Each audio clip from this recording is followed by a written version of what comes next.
Hello, I'm Claire and I'm going to show you how to do this technique. Today this technique is mosaic bonding.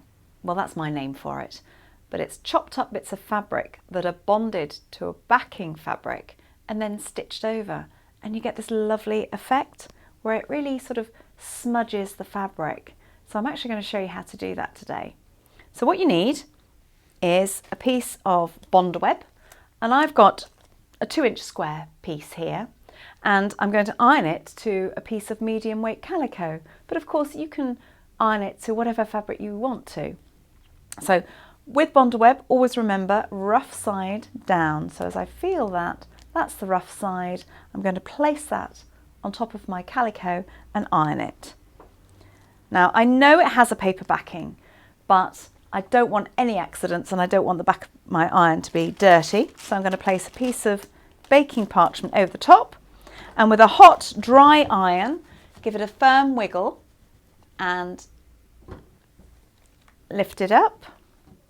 Okay, now because Bondaweb is actually quite pale in colour, what I need to do is just mark the corners with a pencil so that when I remove it, I can actually see where the corners of the Bondaweb are. So mark that, and once it's cooled down, you can actually peel it off. Okay, and it should peel off really smoothly, like you're pulling off a plaster or a wax strip. But if there's any resistance or any tugging and it's not coming off smoothly, then iron it again. You haven't actually ironed it enough.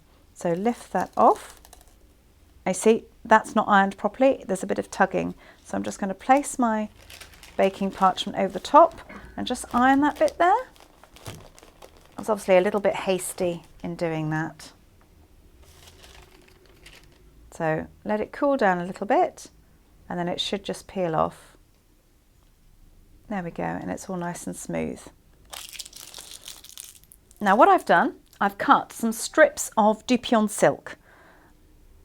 Dupion silk is actually a really lovely weight of fabric to use for this technique, but of course you can use other fabrics. You could use cotton or synthetic Dupion.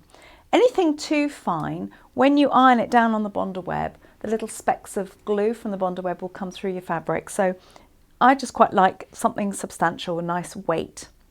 And I've cut some strips that are 1/2 centimetre wide, and okay, roughly sort of this long. It's difficult to gauge how long a strip, but you can always cut yourself another strip if you run out. And I've just chosen 3 colours. I find for this technique that 3 colours work for this sort of size square. There's nothing to stop you using more colours another time, but for this demonstration I'll just use 3 colours. Tonally they're quite different as well, so that when I chop it all up it's not going to blend together. So I'm actually going to use some very sharp scissors and work very close to the square, and you need to just cut little pieces at different angles so that they're like triangles and various shapes really. And can you see how close I'm working to the piece? And that's the key really to this technique. If you work incredibly close to the square, what you'll find is that they land just where you want them to be. So remember your pencil corners, and what you need to do is make sure that you go up to, and it doesn't matter if you go slightly over the edges of the square. What you do have to ensure with this technique is that every piece comes into contact with the Bondaweb underneath, because when you iron it you don't want your pieces jumping around.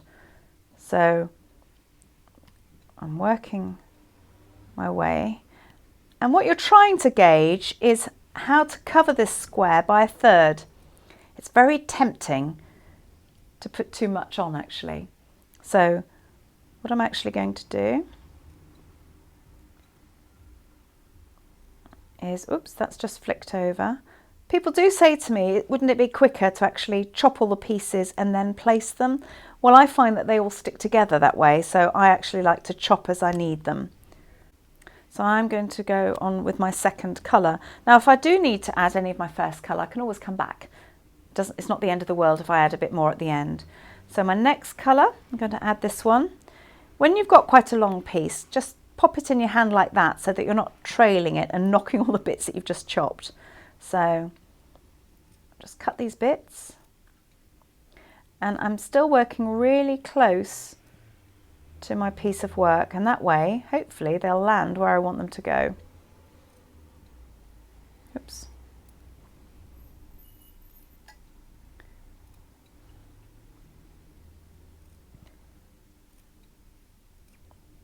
Now it doesn't matter if they overlap a little bit, as long as some part of every piece is in contact with the background, then it will actually stick when you iron it.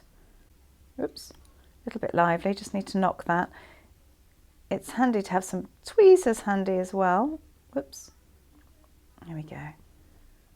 I thought I could get away without them. There we go, and then the last colour.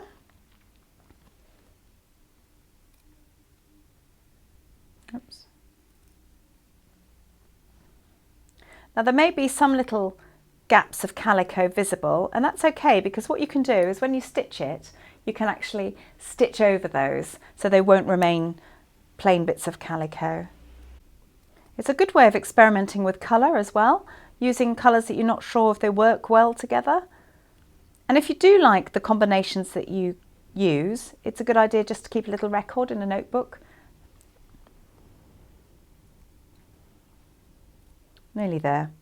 You can understand why I haven't done a bigger square. Okay, just going to place that there. I think I perhaps could have done with another couple of little pink bits there, but we'll just do it like that. And because there's exposed Bonder web there, if I iron that without any coverage, I'd get a dirty iron, so definitely use the baking parchment at this point. Place that on top, put the iron on top and give it a firm wiggle.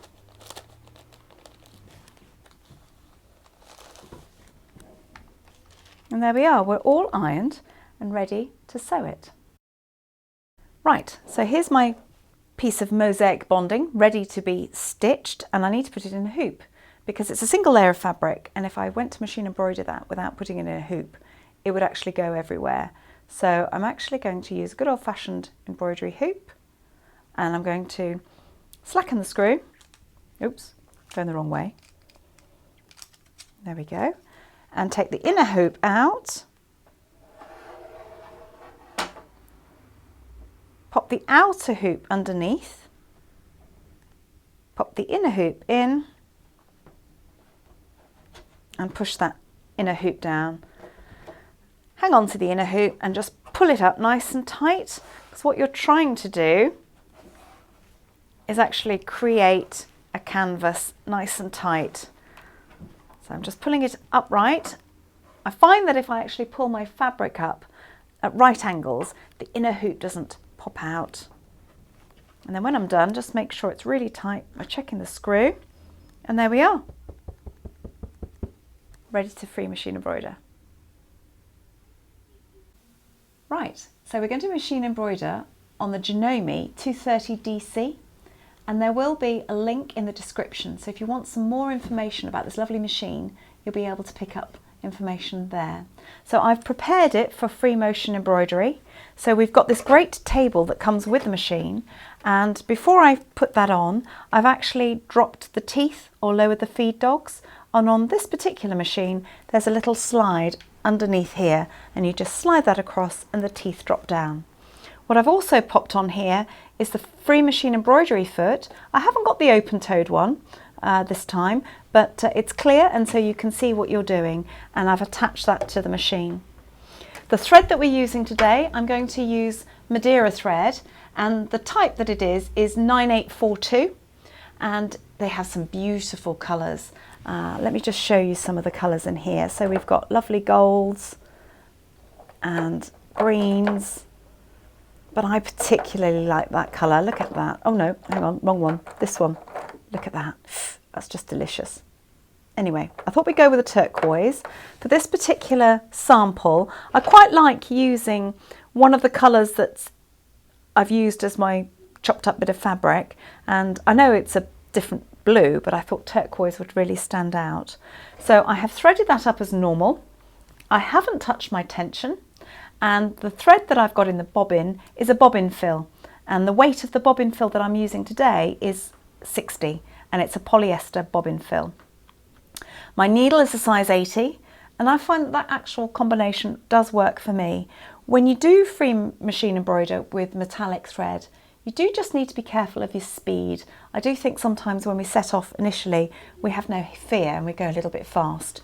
But I'm going to get this machined, so I'm going to pop this under here. Now, you're probably thinking that's not going to go under.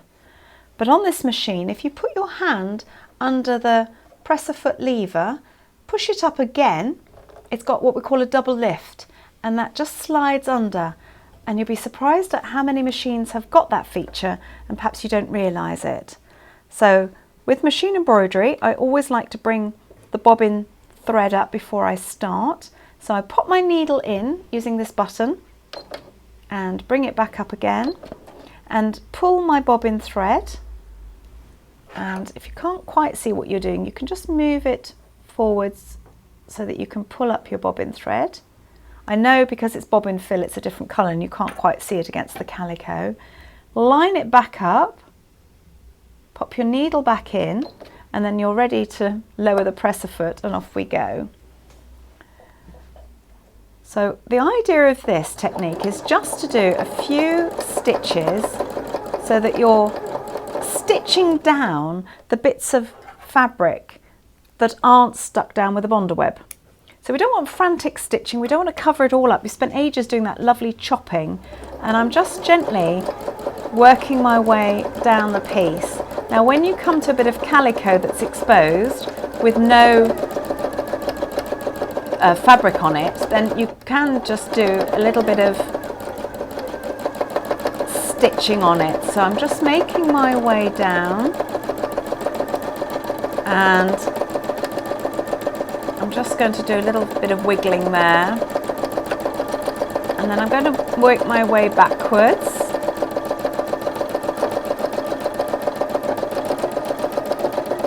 And what I love about this technique is how the fabric tends to smudge.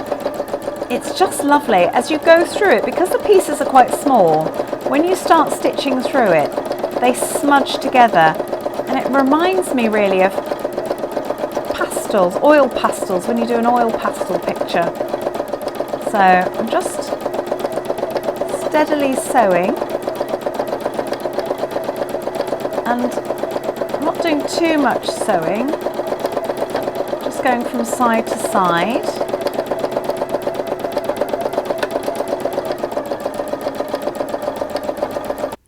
Right, now that's finished, I'm going to take that out. So get the needle out and cut that top and bottom, and there we are. There's the finished article. So you might think to yourself, oh, well, what would I use that for? I think it's just a really lovely technique. It makes it look all very nice and smudgy, great for texture, great for backgrounds, great for things like a topiary tree. So on this keyring, I actually used that technique. And how I did it was I actually cut my Bonder web into circles first, and then actually just chopped up those little bits and actually had those little balls there. And another way of using it was when I did a fascinator. I actually bonded some of this on a piece of silk, cut them into pieces, and then that's what I've used in the inside of my flower.